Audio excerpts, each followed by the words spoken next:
Nico was out of town last week, so not only did he miss all the game news, but he also wasn't around to edit the previous week's video. So there's a lot of stuff to cover. In fact, there's so much that I'm going to split it into two videos.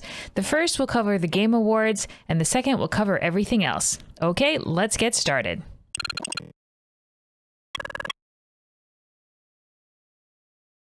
The Game Awards were held this past week on December 9th, 2021. Founded in 2014 by Jeff Keighley, this event has become one of the biggest events for the video game industry. Not really because of the awards, but because it has become the place for developers to show off new trailers and announce exciting news about their games.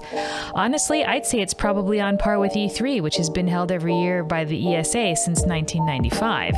Given the production value, maybe the Game Awards show has even surpassed it. I mean, Sting did a live performance this year. The amount of eye-roll-inducing marketing was also through the roof. Personally, I'm pretty indifferent to awards shows, so I'm only going to mention one award, and that's Game of the Year. There were 6 games nominated for that category: Deathloop, It Takes Two, Metroid Dread, Psychonauts 2, Ratchet & Clank Rift Apart, and Resident Evil Village. All excellent games, and all very different ones as well.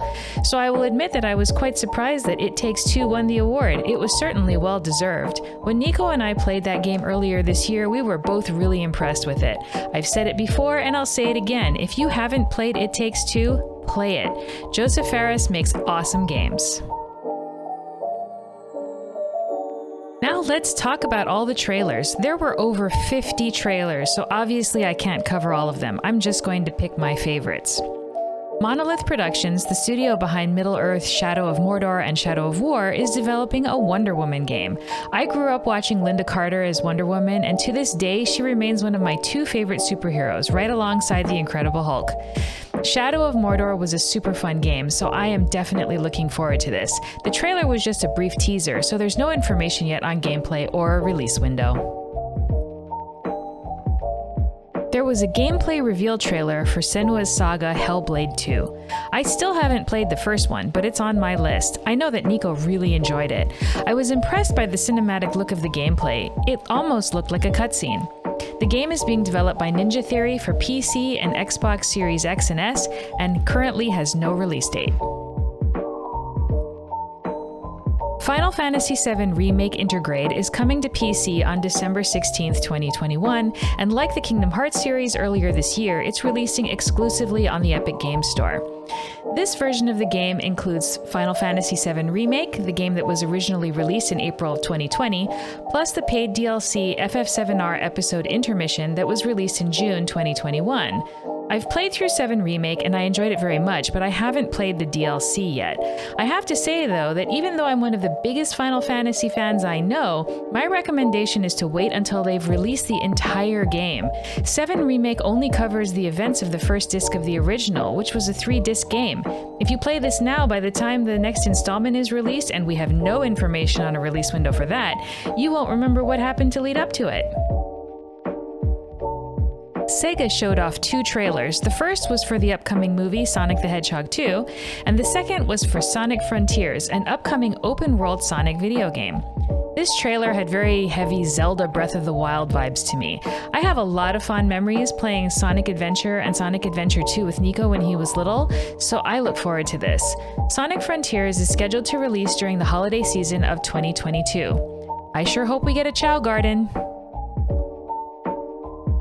Keiichiro Toyama, the creator of Silent Hill, has started his own development studio and is making a new horror game called Slither Head.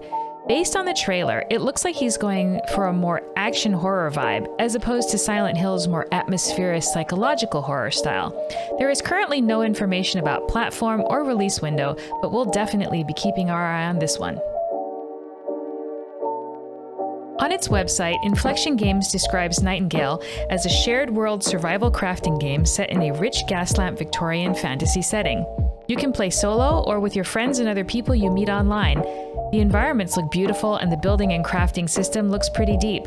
I'm so glad Nico gently introduced me to survival games. You can sign up on their website to learn about alpha and beta testing. This game will release on PC, and according to their website, they're hoping to release sometime in 2022. Korean developer Smilegate's free-to-play game Lost Ark has a release date. This game is being published in the West by Amazon Games and will be available to play on February 11th, 2022. I played the beta last month and enjoyed it very much. Korean free-to-play MMOs have a tendency to be very grindy, however, so we'll see if I actually stick to it. Speaking of games that I had the opportunity to beta test, Babylon's Fall got a release date trailer. When I played it, it reminded me a lot of the original Phantasy Star Online, the one on Dreamcast and GameCube, in that you hang out in a hub and can get groups of 4 people together to take on dungeons.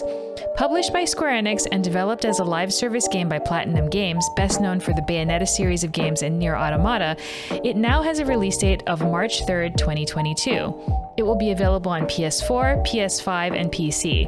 I will definitely be playing this when it releases. Please look forward to it.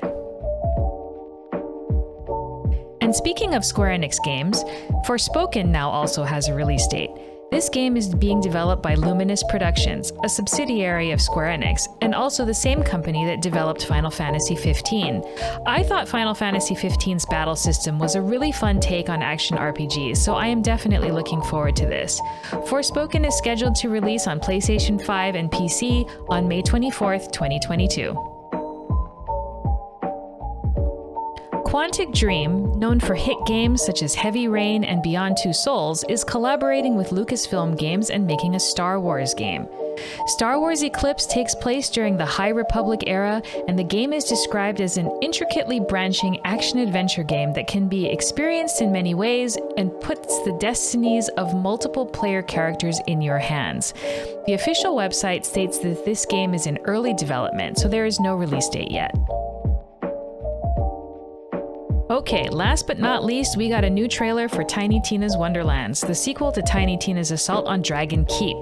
The game is a spin-off of the Borderlands franchise of games and is described as an action role-playing first-person shooter.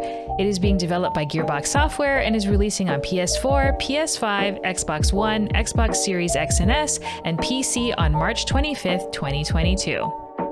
Alright, I managed to cut my list of really cool trailers from the Game Awards down to 11, but there was a lot of other stuff that interested me. I highly recommend watching the full show, linked in the description below. Otherwise, just Google every trailer at the Game Awards 2021 and you'll find a few places that have them all. Next up, my video for non-Game Awards news. See you in the next video!